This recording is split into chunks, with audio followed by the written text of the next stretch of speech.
భారత్ బంగ్లాదేశ్ మధ్య high tension కొనసాగుతోంది. భారత్ పై యుద్ధాన్ని ప్రకటించింది బంగ్లాదేశ్.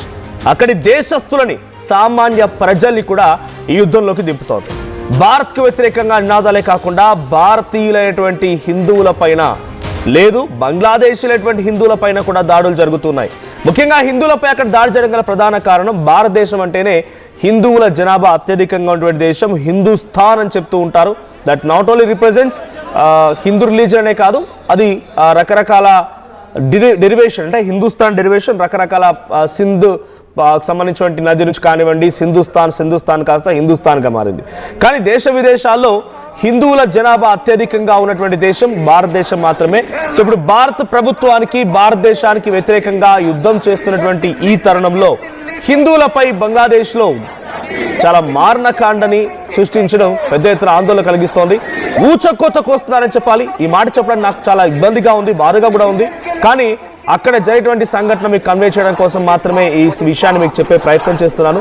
సో బంగ్లాదేశ్లోని చతోగ్రామ్లో ఉన్న వీసా సెంటర్ సేవల్ని కూడా భారత్ రద్దు చేసుకోవాల్సిన పరిస్థితి వచ్చింది. సో ఈ చేయడం పైన బంగ్లా కూడా ఆగ్రహం వ్యక్తం చేసింది. సో ఢిల్లీ, త్రిపుర వీసా సేవలు నిలిపివేశారు.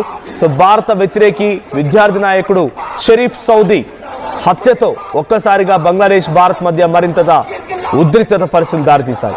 హిందువులే టార్గెట్గా హత్యలు జరుగుతూ ఉన్నాయి. దీపు చంద్రదాస్ ని కొట్టి హతమార్చి నడి రోడ్డు పైన ఒక చెట్టుకు వేలాడదీసి నిప్పంటించిన సంఘటనతో ఒక్కసారిగా ప్రపంచ దేశాలు నివ్వెరపోయాయి. బంగ్లాదేశ్లో ఏం జరుగుతుందో అన్నటువంటి ఒక ఆందోళన వ్యక్తమైంది. మరీ ముఖ్యంగా ఒక హిందూ వ్యక్తి, ఆయన పైన ప్రధానంగా ఉన్నటువంటి ఆరోపణలు ఏంటంటే అంటే ఆయన పెద్ద ఎత్తున ఒక ప్రవక్తని, ముస్లిం ప్రవక్తని ఆరోపణలు చేస్తూ ఆయనపై దూషణలు చేశాడంటే ఒక ఆరోపణ మాత్రమే. నిజంగా ఆయన చేసి ఉంటే కంప్లైంట్ ఇవ్వండి, శిక్షలు వేయండి, జైలుకు తరలించండి. కానీ చట్టాన్ని మీ చేతిలో తీసుకొని ఇంత దారుణంగా చాలా చిత్రహింసలకు గురి చేసి ఒక వ్యక్తిని నడి రోడ్డు పైన నిప్పంటించడాన్ని ఎవరు చూసుకోగలుగుతారు? ఎవరు దాన్ని యాక్సెప్ట్ చేయగలుగుతారు? సో రోడ్డుపై నిప్పంటించి చాలా దారుణంగా చాలా దమనకాండం సృష్టిస్తున్నారు.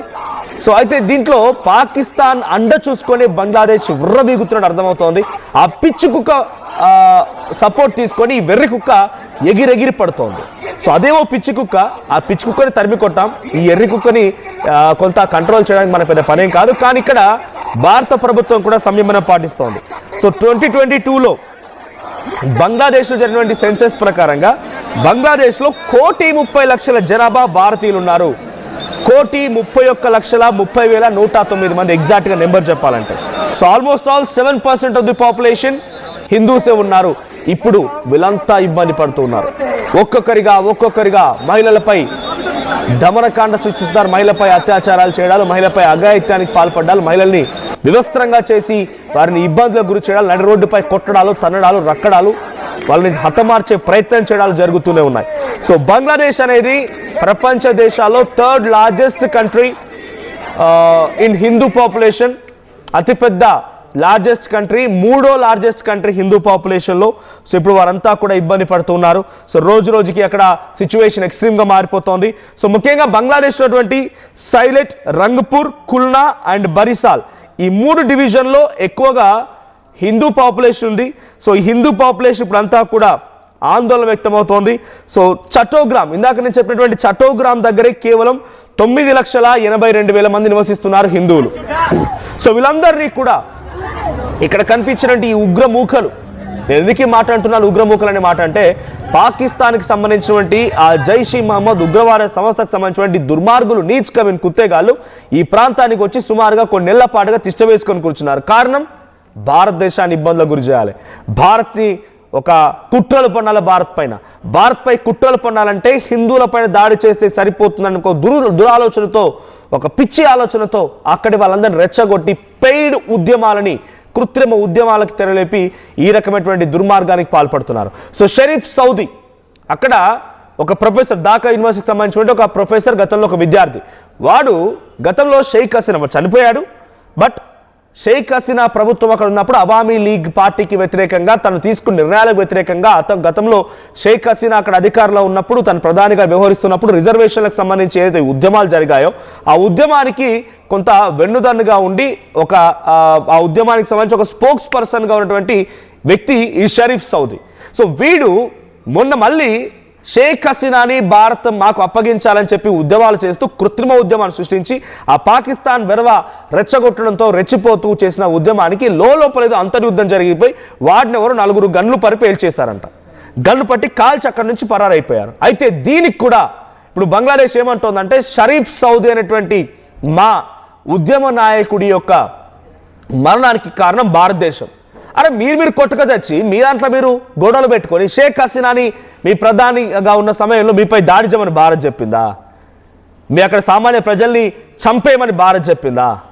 సామాన్య ప్రజలపై చర్యలు తీసుకోమని భారత్ చెప్పిందా? ఒక్కసారి అక్కడ అల్లర్లు ఏ రకంగా జరుగుతున్న విజువల్ చూడండి, ఎటువంటి సిచ్యువేషన్ ఉందనేది.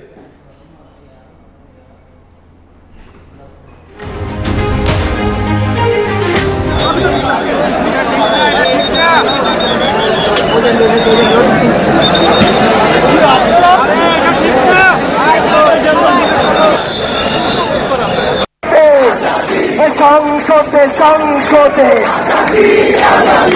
রাজপথে রাজপথে দিল্লি থেকে পিন্ডি থেকে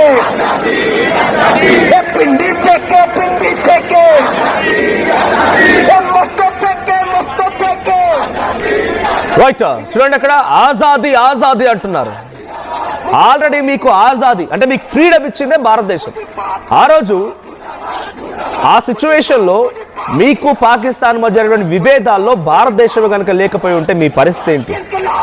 ఈరోజు అక్కడ మీరు స్వేచ్ఛా వాయువులు పీల్చుకొని మీ ప్రభుత్వాన్ని ఏర్పాటు చేసుకోగలుగుతున్నారు, మీకు ఇష్టం వచ్చిన వాళ్ళని ఎన్నుకోగలుగుతున్నారు, మీ స్వేచ్ఛగా మీరున్నారంటే కారణం ఎవరు? భారతదేశం. మేము పెట్టే పాపిస్ట్ భిక్షం మీకు.